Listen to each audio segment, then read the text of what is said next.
Hello नमस्कार दोस्तों। कैसे हो आप सब? आई थिंक आप लोग अच्छे होंगे। तो दोस्तों, हम लोग एक बार फिर से हाजिर हैं मैथ के साथ। जैसा कि पिछली क्लास में हम लोग अध्याय 5 चल रहा था, उसका कुछ सेगमेंट हो चुका था। पूर्ण संख्याओं में जो ये चल रहा है वो चैप्टर हमारा है पूर्ण संख्याओं पर संक्रियाएं चल रहा है। तो पूर्ण संख्याओं की संक्रियाओं में हम पढ़ चुके हैं, संक्रियाओं में जोड़ की संक्रिया पढ़ चुके हैं। किसी से पढ़ चुके हैं?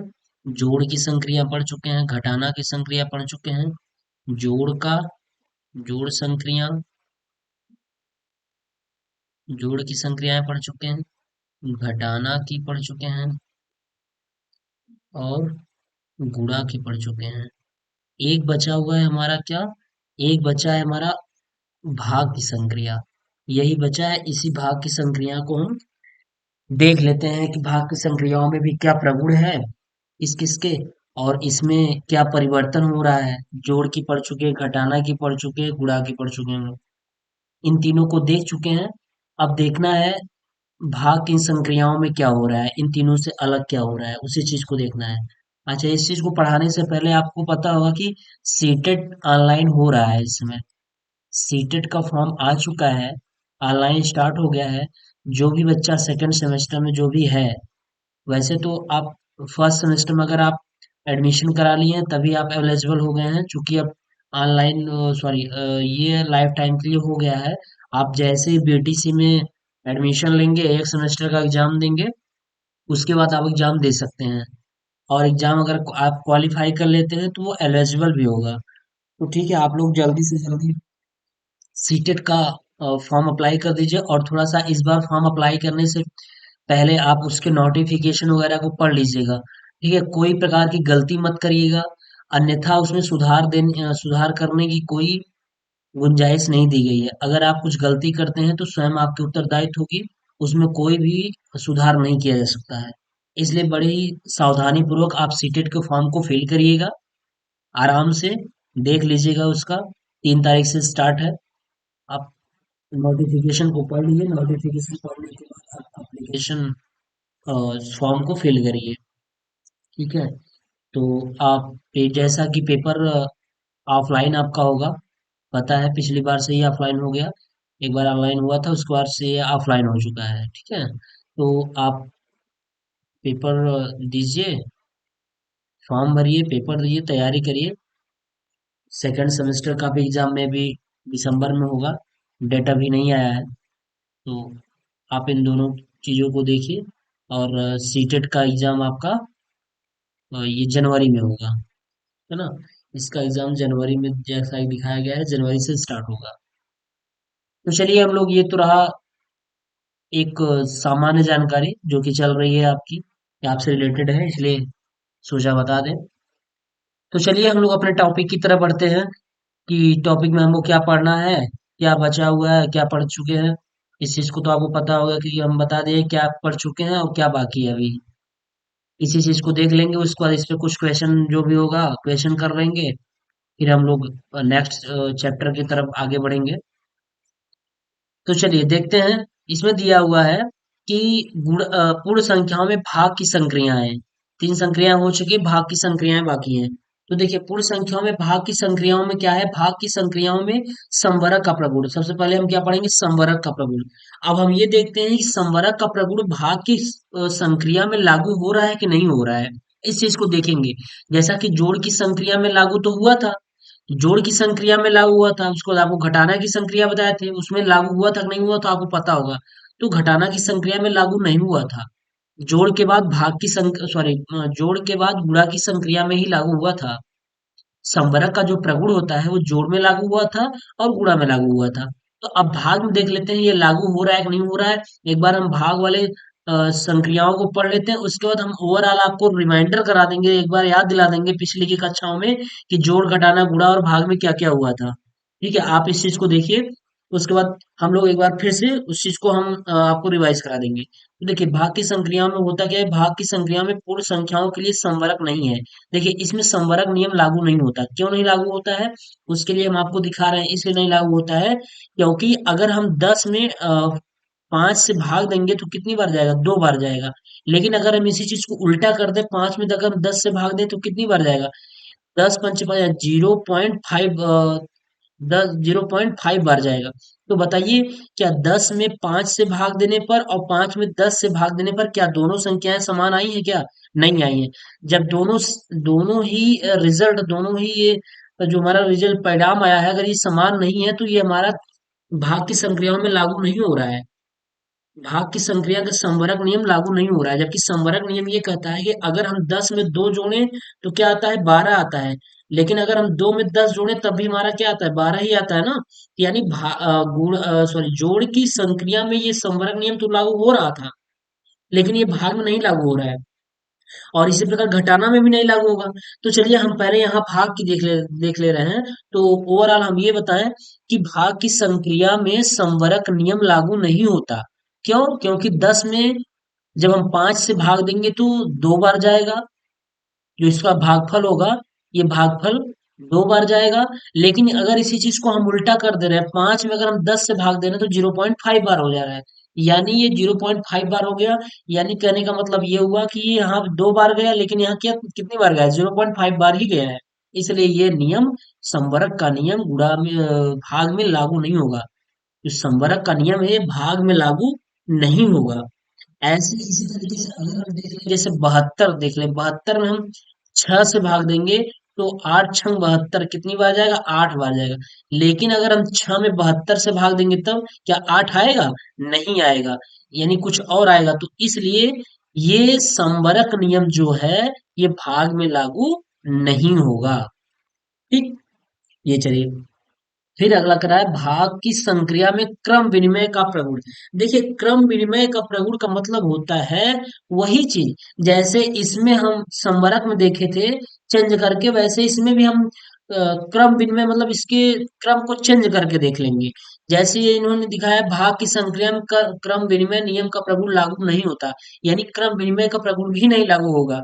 देखिए कैसे, कि 15 में हम 3 से जब भाग देते हैं तो कितनी बार जाएगा? 3 पचे 15, 5 बार चला गया। लेकिन अगर हम 3 में 15 से भाग देंगे तब 15 दूना 30 कितनी बार जाएगा? 0.2 बार जाएगा। इसी प्रकार अगर हम 10 में या हम 20 में 5 से भाग दें तो कितनी बार जाएगा? 5 चौके 20 कितनी बार गया? 4 बार गया। लेकिन अगर हम यही कर दें, 5 में हम 20 से भाग दें तब कितनी बार जाएगा? दशमलव जाएगा, 50 हो जाएगा, 20 दूना 40 हो गया, फिर 10 बचेगा, 20 पंचे 100, 0.25 बार जाएगा। तो क्या ये 4 और 0.25 बराबर हैं? तो आप कहेंगे बिल्कुल नहीं बराबर है। जब बिल्कुल नहीं बराबर है तो मतलब भाग की संक्रिया में क्रम विनिमय का प्रगुण लागू नहीं हो पाएगा, यानी ये भी फेलियर यहाँ पे हो जाएगा। तो इसलिए भाग की संक्रिया में न तो आपका ये लागू हुआ, संवरक का नियम लागू हुआ, और ना ही आपका क्रम विनिमय नियम प्रगुण लागू हुआ। ना तो संवरक प्रगुण लागू हुआ और ना ही क्रम विनिमय प्रगुण लागू हुआ। भाग की संक्रिया में मैं बात कर रहा हूँ। तो ये था आपका क्रम विनिमय और संवरक, दोनों हो गया। अब हम देख लेंगे शून्य से पूर्ण संख्याओं में भाग का परीक्षण। देखिए, पूर्ण संख्याओं में जब हम शून्य से भाग देते हैं तो उसकी वैल्यू क्या आती है, इसी का टेस्टिंग करना है, परीक्षण करना है। तो ये आप बखूबी जानते हैं, अच्छी से जानते हैं इस चीज को, लेकिन आपके सिलेबस में है इसलिए मैं इसकी चर्चा कर दे रहा हूँ। कह रहा है शून्य से पूर्ण संख्याओं में भाग, यानी पूर्ण संख्या, जैसे अगर हम 5 में, जैसे बात कर रहे हैं हम 5 में, 5 में अगर हम 0 से भाग देंगे तो कितना आएगा? बताइए, अगर 5 में 0 से भाग देंगे तो कितना वैल्यू आएगा? तो आप खुद बताइए कि कितना वैल्यू आता है। तो आप सीधा सीधा कह देंगे कि अगर हम शून्य से पूर्ण संख्याओं में भाग देते हैं तो शेषफल क्या प्राप्त होता है? देखिए, 0 में अगर आप 5 भाग दीजिए, 0 0 0 आया, फिर 5 आया, फिर 0, फिर 5, यानी कितना आता है? इनफाइनाइट, यानी अपरिभाषित, जिसको हम परिभाषित नहीं कर सकते। अपरिभाषित, इसको बोलते हैं अपरिभाषित, जिसको हम परिभाषित नहीं कर सकते। किसी भी संख्या में, पूर्ण संख्या में अगर हम 0 से भाग देंगे तो उसकी वैल्यू क्या आएगी? अपरिभाषित, यानी इनफिनाइट आएगी। ये चीज आप अच्छे से जानते होंगे, लेकिन ये आपके सिलेबस में था इसलिए मैं इसकी चर्चा कर दिया हूँ। जैसे अगर हम 10 में जीरो से भाग देंगे, किसी भी संख्या में आप जीरो से भाग देंगे तो उसकी वैल्यू इनफिनाइट आएगी। लेकिन अगर जीरो में 10 से भाग देंगे तो 10 जीरो जीरो, कितना आएगा, वैल्यू जीरो आ जाएगी। 10 का भाग अगर जीरो में आप देंगे तो कितनी बार जाएगा, जीरो बार जाएगा, 10 जीरो जीरो, और ये बड़े आराम से कट जाएगा। तो इसलिए किसी पूर्ण संख्या में जीरो से भाग देंगे, किससे, जीरो से भाग देंगे तो इन्फिनाइट आएगा। लेकिन अगर शून्य में पूर्ण संख्या से भाग देंगे, अब पूर्ण संख्या से भाग दे रहे हैं तो इसका वैल्यू कितनी आ जा रही है, जीरो आ जा रही है। ये शून्य से पूर्ण संख्याओं में भाग का परीक्षण था। ठीक है, आपके सिलेबस में दिया हुआ है इसलिए इसको बता दे रहे हैं। फिर आ रहा है पूर्ण संख्याओं में एक से भाग का परीक्षण। किसी पूर्ण संख्या में अगर हम एक से भाग देंगे तब वो क्या आएगा, उसका आपको टेस्टिंग करना है, परीक्षण करना है। जैसे अगर हम 10 में एक से भाग दें, किससे, एक से, तो कितनी बार जाएगा, एक दहम्मा 10, 10 बार जाएगा। फिर 5 में अगर हम एक से भाग देंगे कितनी बार जाएगा, कितना आएगा, इसकी वैल्यू 5 आएगा। फिर अगर हम 20 में एक से भाग देंगे तो कितना आएगा, एक भी सम में 20 आ जाएगा। ठीक, ये चीज, यानी किसी पूर्ण संख्या में एक से भाग देने पर वही हमारी पूर्ण संख्या प्राप्त होती है। किसी पूर्ण संख्या में एक से भाग देने पर क्या प्राप्त होती है, पूर्ण संख्या ही प्राप्त होती है। जैसा कि आप देख रहे हैं, यानी भागफल उसका वही संख्या प्राप्त होता है। ठीक है, ये आपका पूर्ण संख्याओं में एक से भाग का परीक्षण था, ये भी आप जानते ही होंगे, लेकिन हम बता दिए एक बार आपको। ठीक, ये तो पूर्ण संख्या में जीरो से भाग दिया गया, फिर पूर्ण संख्या में एक से भाग दिया गया, तब हुआ। अब अगर हम किसी एक संख्या की और बात कर लें,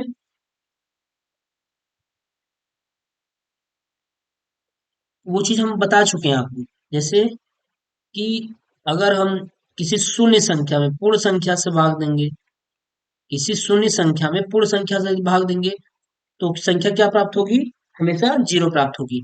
10 में अगर हम जीरो, सॉरी, ये जीरो है, जीरो में अगर हम 10 से भाग दें, जीरो प्राप्त होगा। 20 में अगर हम, तो जीरो में हम 20 से भाग दें तो कितना होगा, जीरो होगा। जीरो में अगर हम 50 से दें तो कितना आएगा, जीरो ही आएगा। यानी किसी पूर्ण संख्या से जीरो में भाग देने पर, या जीरो में पूर्ण संख्या से भाग देने पर हमेशा भागफल क्या आता है, जीरो आता है। ठीक, ये चीज था। और अगली बात कर लेते हैं हम, एक और हम बात कर लें कि किसी, एक पॉइंट और है आपका, एक पॉइंट और है कि किसी शून्येतर, किसी शून्येतर, यानी जिसमें शून्य हो, शून्येतर पूर्ण संख्या, पूर्ण संख्या में उसी संख्या, उसी शून्येतर या उसी पूर्ण संख्या, उसी शून्येतर पूर्ण संख्या, पूर्ण संख्या से से भाग, भाग देने पर, देने पर वही, देने, देने पर या भाग का परीक्षण आप कर लीजिए ऐसे ही, सीधा सीधा। देखिए, किसी शून्येतर पूर्ण संख्या में उसी शून्येतर पूर्ण संख्याओं से भाग का परीक्षण, भाग का परीक्षण, भाग का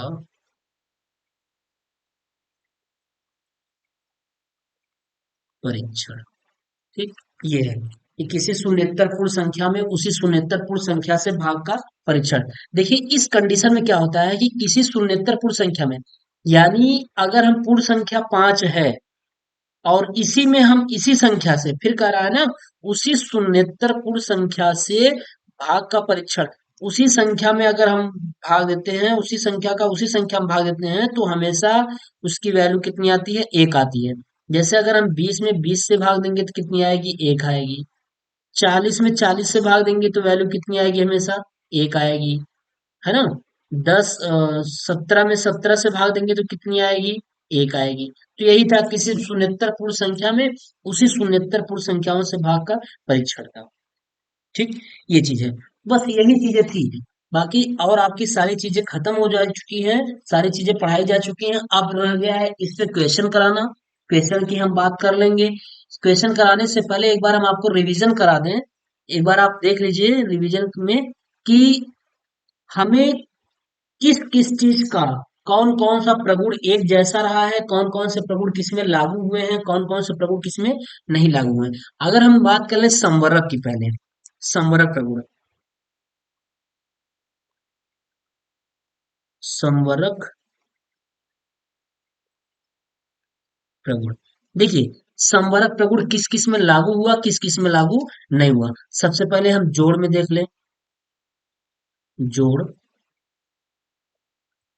घटाना,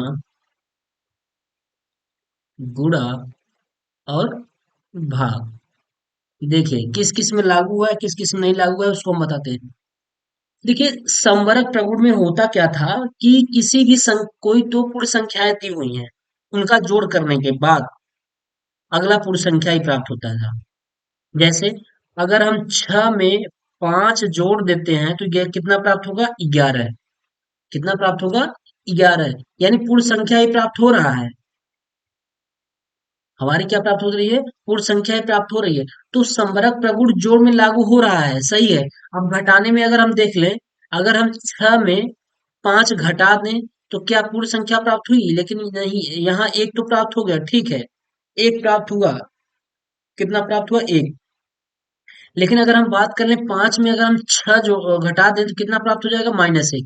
लेकिन इसमें हम 5 में +6 करेंगे तब भी कितना प्राप्त होगा?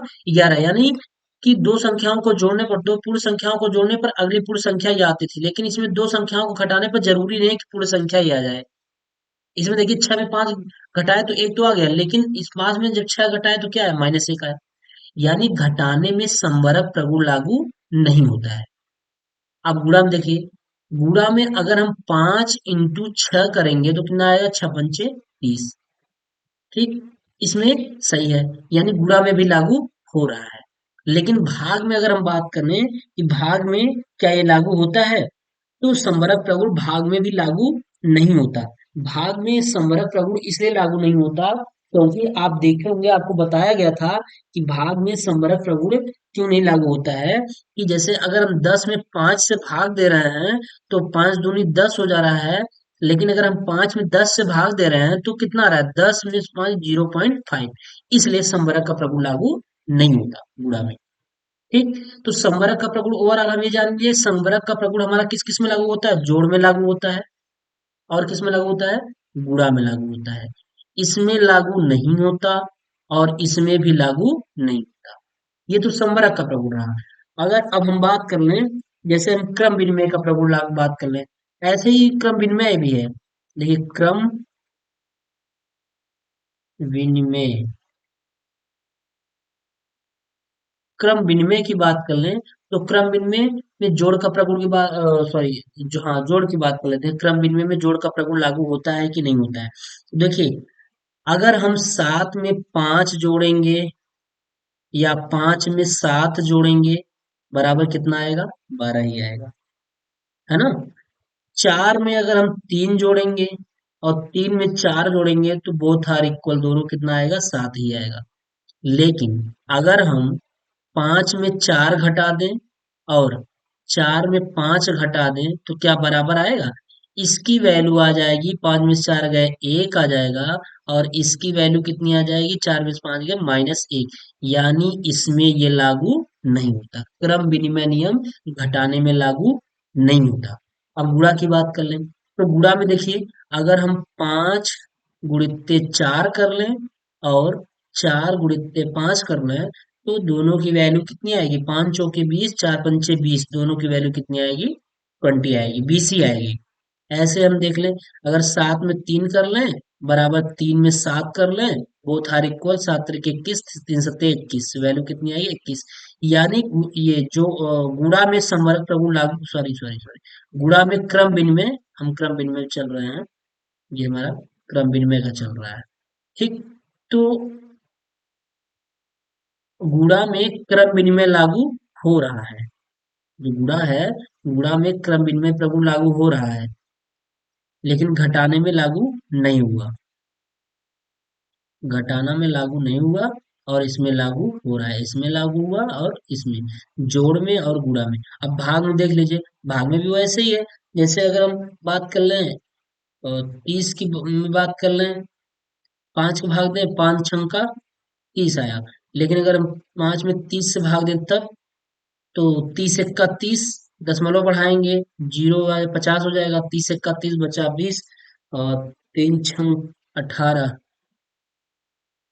0.16, और यहाँ 6 आ रहा था, यानी गुणा में भी लागू, सॉरी भाग में भी लागू नहीं होगा। बार बार गुणा नाम आ जा रहा है, भाग में लागू नहीं होगा, क्रम विनिमय नियम भाग में लागू नहीं होगा। तो देख रहे हैं हम कि जोड़ और गुणा में वो नियम लागू हो जा रहा है, लेकिन घटाना और भाग में लागू नहीं हो पाता है। तो यही चीज ध्यान दीजिएगा आप, कि जो चीज घटाना में लागू नहीं होगा, लगभग लगभग वही चीज भाग में भी लागू नहीं होगा, वो नियम भाग में भी लागू नहीं होगा। क्यों? क्योंकि आप देख रहे हैं उल्टा करने पे वैल्यू दूसरी आ जाएगी, स्वाभाविक सी बात है। घटाना में भी उल्टा करेंगे तो कहीं माइनस का फर्क हो जाएगा, और भाग में करेंगे तो वैल्यू की ही फर्क हो जाएगी। तो जो कुछ नियम है जो जोड़ और गुणा में लागू तो होते हैं, लेकिन घटाना और भाग में लागू नहीं होते। तो ये चीज इंपॉर्टेंट है, इस चीज को आप समझ लीजिएगा, एग्जाम में यही से प्रश्न पूछेगा कि कौन कौन से नियम, या दे देगा कि निम्नलिखित में समरक प्रगुण लागू होगा, किसमें लागू होगा, किसमें नहीं लागू होगा। ये चीजें आपसे पूछ ली जाएंगी, तो इस चीज को आप देख लीजिएगा, एक बार फिर से रिवाइज कर लीजिएगा, और आप वीडियो को देख लीजिएगा, कोई दिक्कत नहीं होगा। ठीक है ना? तो ये चैप्टर हमारा, अ, अध्याय 5वां हमारा खत्म हो गया है। अध्याय 5वां के जितने भी थ्योरेटिकल पोर्शन थे वो सारे खत्म हो चुके हैं। अब इससे बचे जो भी हमारे यहाँ क्वेश्चन है, क्वेश्चन को अ, हम करा देंगे आपको, जिससे भी ये आता है क्वेश्चन, जो भी आता है एग्जाम पैटर्न का क्वेश्चन, यहाँ पे आपको करा दिया जाएगा, कोई दिक्कत नहीं होगा।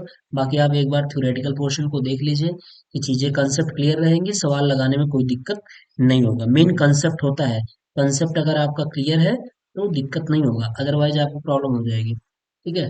तो जितनी भी इम्पोर्टेंट क्वेश्चन है वो नेक्स्ट क्लास में आपको करा दी जाएगी, उसके बाद हम अगले चैप्टर पे चलेंगे। हमारा अगला चैप्टर क्या है, उस चीज को हम देख लेंगे, अगले चैप्टर में क्या क्या पढ़ना है। इसके बाद भी जो चैप्टर है वो सब इम्पोर्टेंट है, काफी इम्पोर्टेंट है।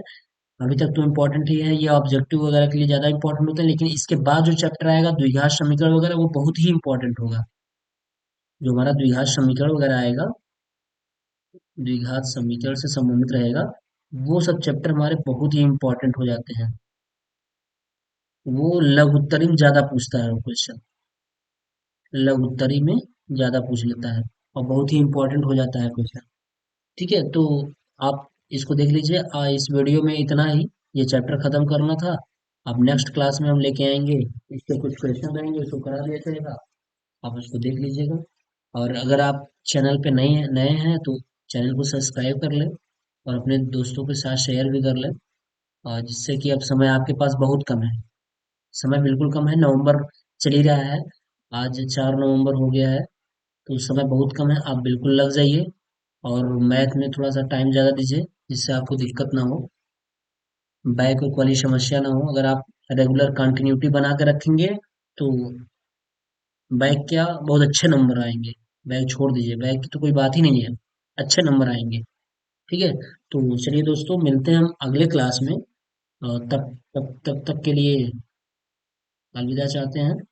बाकी आप लोग वीडियो में बने रहिएगा, आप देखते रहिएगा वीडियो, पिछला वीडियो क्या है कैसे है उसको देख लीजिएगा। इसको हम लोग चलेंगे अगली क्लास में।